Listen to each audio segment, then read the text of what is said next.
राधे राधे, जय श्री कृष्ण। आप देख रहे हैं तिलक पत्रिका, मैं हूँ आपके साथ सुशील गोस्वामी। ब्रज में भगवान श्री कृष्ण और राधा ने अनेक वन उपवनों में अपनी लीलाएं की हैं और द्वापर कालीन हजारों वर्ष पूर्व की उन लीला स्थलियों को आज भी श्रद्धालु वहाँ कर उनकी स्मृति को ताज़ा करते हैं और सुख प्राप्त करते हैं। ऐसा ही भगवान कृष्ण की लीला भूमि नंदगांव में एक स्थान है, आशीश्वर महादेव शिव जी का स्थान है। कहते हैं द्वापर काल में भगवान कृष्ण के दर्शन करने के लिए शिव जी यहाँ आए थे। यशोदा माँ ने दर्शन नहीं कराए तो शिव जी जंगल में इसी वन में आकर भगवान कृष्ण के दर्शन की आस लेकर बैठ गए।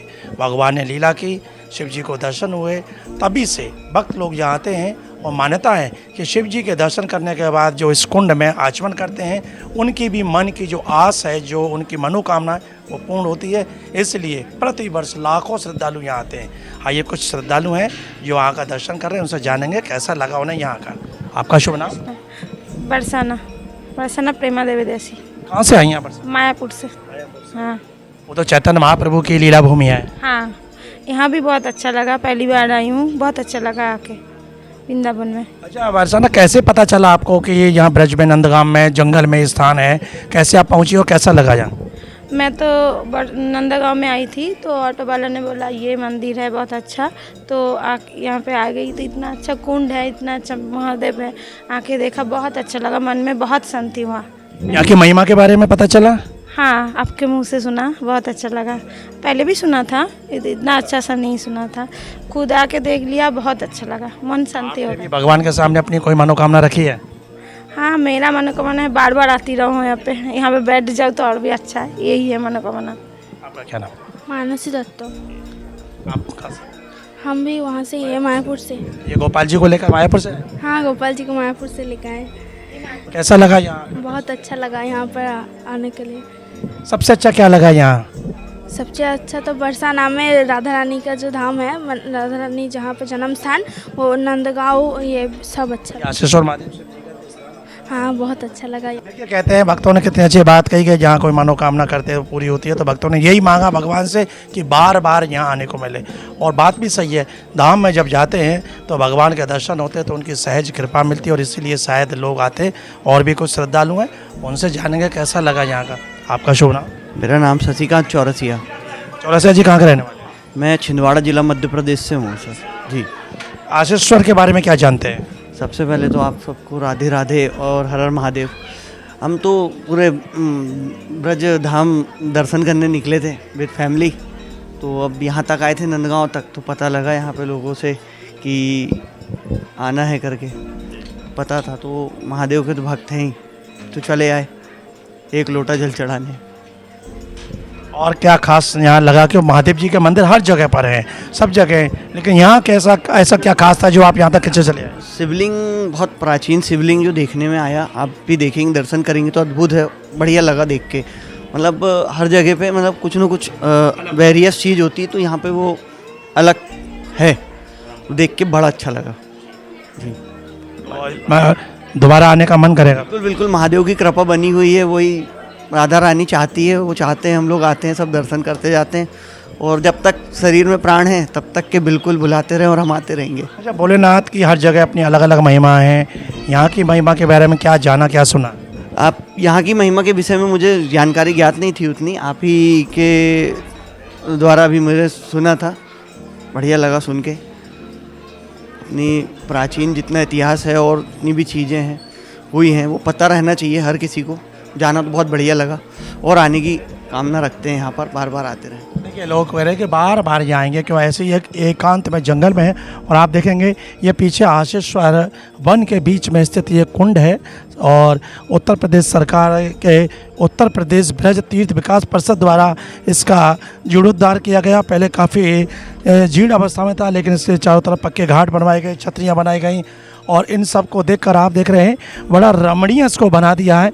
जंगल लता पताओं के बीच में स्थित ये कुंड, और कुंड के बिल्कुल तट पर स्थित है ये भोलेनाथ जी का, शिव जी का मंदिर, और जो कि आशीश्वर महादेव के नाम से जाना जाता है। यहाँ जो भगवान शिव के दर्शन है, और जैसा कि मैंने अभी बताया कि आशीश्वर, यहाँ स्वयं भगवान शिव की आशा पूरी हुई थी। वो आशा मतलब उनकी मनोकामना हो, और शिव जी की आशा यही थी कि कृष्ण के दर्शन हो, कृष्ण दर्शन की आशा लेकर वो यहाँ आए, यहाँ उन्होंने तप किया।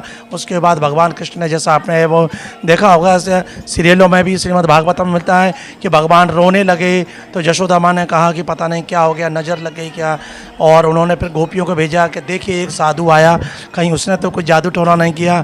फिर सखियाँ यहाँ आई और यहीं से वो शिव जी को नंद भवन लेकर गई, और नंद भवन ने जाकर शिव जी ने उनके ऊपर यशोदा माँ से कहा कि तेरे लाला को नज़र लगी है, किसी ने इतना सुंदर रूप है। तो माँ ने कहा आप इनकी नज़र उतार दीजिए। तो शिव जी ने पूरा एक लीला रची, और भगवान कृष्ण के जो चरण थे वो अपने सिर पर रखे, बोले माँ मेरे चरणों पर, सिर के ऊपर अगर इनके चरण आएंगे तो ये बिल्कुल इनकी नज़र दूर हो जाएगी। भगवान ने जैसे ही शिव के सिर पर अपने चरण रखे, खिलखिलाकर हंस गए। तो ये लीला आप सब जानते हैं। तो ये जो द्वापर काल में आज से 5250 वर्ष पूर्व जो लीला हुई थी, उस लीला का साक्षी यही स्थान है।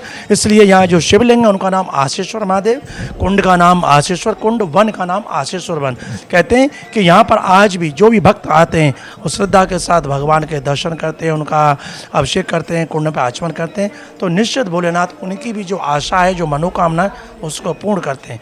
तो आज तिलक पत्रिका के माध्यम से हमने आपको इस स्थान के दर्शन इसलिए कराए कि आज भी यहाँ लाखों लोग आते हैं, भगवान के सामने अपनी मनोकामना रखते हैं, और मनोकामना पूर्ण होने पर फिर वो लोग जो अपने यहाँ पर अभिष्ट अपना पूरा होता है जो मान के जाते हैं। तो यहाँ सबसे ज़्यादा दाल बाटी चूरमा के भंडारे का यहाँ की एक परंपरा रही है, और वो होते हुए यहाँ के जो स्थानीय लोग हैं, और आइए उनसे भी पूछेंगे। क्या नाम है आपका? वासुदेव गोस्वामी। अच्छा, यहाँ के बारे में कहते हैं कि यहाँ जिनकी जो मनोकामना आशा पूर्ण होती है तो यहाँ दाल बाटी चूरमा का बड़ा प्रचलन है, क्या कहेंगे, क्या परंपरा है? परंपरा तो खुद भोले बाबा की आशा पूरी भई है यहाँ पे, तो आम पब्लिक की तो आशा पूरी होना स्वाभाविक है। कैसे भाई भोले बाबा की आशा पूरी पता होगी तुम्हें? बताएं। भोले बाबा कैलाश से लाला के दर्शन करने के लिए चले, तो भोले बाबा के शरीर पे बिच्छू सांप कातर देख के मैया ने लाला के दर्शन ना कराए। विचित्र वेश। हाँ, विचित्र वेश देख के अरे लाला डर जाएगा। और लाला और बाबा की तो एक लीलाई, और जो है कि मैया ने पर वो टहला दिए माते नंद भवन थे, तो दर्शन नहीं करा। ना दर्शन काई कराए, वो तो पैसे ही टहला दिए। बाबा निराश है कि लाला की डोर और बाबा की डोर तो एक जगह मिल रही, बाबा और लाला तो एक ही स्वरूप है, लेकिन मैया तो अपने मैया भाव में वो बाबा टहला दिया। बाबा तू चाहते जा, तू कछू ले जा वैसे बख्या के रूप पे, सोनो चांदी 8 पटम्बर अंबर कम्बर जो तो चाहिए वो सब ले जा, लेकिन लाला के दर्शन तो ना कराऊंगी, डर जाएगा। हाँ लाला डर जाएगा। तो बाबा यहाँ पे अपनी धुनी लगा के बैठ गए दर्शन की आशा से। तो जब वो लाला रोने लगे, और लाला बाबा की तो लीला एक चल रही, वो तो तुम जानो ही हो लीला। तो लाला बाबा के एक तार मिल रहे, तो लाला ने सोची मेरे बाबा परेशान है, वो मेरे दर्शन करने के लिए आया हुआ, और मैया ने दर्शन कराया ना है। तो लाला ने रोदन करना शुरू कर दियो, रोदन शुरू कर दियो। तो पास थोड़ा उसकी गोपी आई, लाला आज कैसे रो रहे हो, इतना तो रोवे ना है, मैया कैसे रो रहे हो लाला? अरे पता ना बहन कैसे रो रहे हो, कछु कोई जादू टोना तो ना करो, कोई आया तो ना तेरे घर पे? मैंने आया तो हत्यो एक बाबा जी, पर वो तो मैंने भगा दियो। अरे मैया वो कोई फूक मार गो। अरे तो भैया गोपी हो तुम बाप बुला के लाओ, कहाँ गए हो? मोह कहाँ पता हो कहाँ गए हो? कोई जंगल में चले गो, कहाँ नाम है वहाँ को? अरे मोह कहाँ पता वहाँ को नाम का अलग अलग करे, वो तो अलग बोले, अलग अलग निरंजन अलग निरंजन। तो गोपियाँ जो है अलग निरंजन के नाम से हल्ला मचाती, भाई बाबा अलग निरंजन, और यहाँ स्थान पे बाबा की धुनी रमा के बैठे बाबा इसी चबूतरे पे। हाँ इसी चबूतरे पे ये स्थान। अरे आज कोई स्थान ना है हमारा, है द्वापर कालीन स्थान है ये। तो पहले तो बाबा बड़े ध्यान में लीन है, जो है गोपिन की आवाज़ ना सुनी, हमदे मैया परेशान नहीं काल तो ऐसा भाव फिर बाबा ने नेत्र खोले, तो गोपी बड़े प्रेम से बुला के ले गई। चल रे योगी नंद भवन में तो यशमत माए बुलावे, और वाक्य लाला नज़र लगी है तो अब राई नोन करवावे। तो राई नोन करवावे के नाम पे बाबा जो है क्या, बाबा तो बड़े बड़े मगन है गए, आस पूरी। हाँ आस पूरी है गई। और बाबा ऐसे थोड़ी गए फिर, अरे बाबा नाचते गाते अपनी मुद्रा में जो है क्या बड़े प्रसन्न मुद्रा में गए। हाँ भांग ढंडाई घोट घाट के, अरे अच्छा मैया बुला रही है अब, तो कह दे बाबा ना हारो। एक बार तो बाबा ने यूँ कह दे बाबा ना हारो, बाबा को अपने बल में आएगा जो का। तो ब्रिज में ऐसी बताए करें 3 अटो में एक त्रिया हट, बाल हट और योग हट, यहाँ पे 3 हट चल रही हैं। मैया की तो त्रिया हट चल रही है और लाला की बाल हट चल रही है, रो लाला, और इधर बाबा की जो है का योग हट चल रही है। या तीनों हटन को संगम चल लो, संगम हो ना तीनन को, तो यहाँ तीनों हटन को संगम चल लो और तीनों हट मानी गई फिर जो। लेकिन लास्ट में जो है का देखो गए हो, बाबा भी अपनी हट पे बैठ गए तो गोपी ने तो बड़े सम्मान से ले गई हैं। तो फिर वहीं जाके लाला ने दर्शन दियो है। बड़े मैया ने फिर झाड़ो बाबा ने करो है। तो झाड़े में भी बड़ा विचित्र लीला है वैसे। तो देख के तो लाला हंसे, हाँ प्रसन्न रहे, मान की हाँ मैया मैं तो यहीं रहूँ। अब कहाँ रखेगी तुम वो बाबा, जब लाला रोवेगा तो यहीं रह जाएगा मेरे नंद भवन में, गलेन जगह एक कोने में तू बैठ जा। मान की मैया मैं अब यहीं रहूँगा।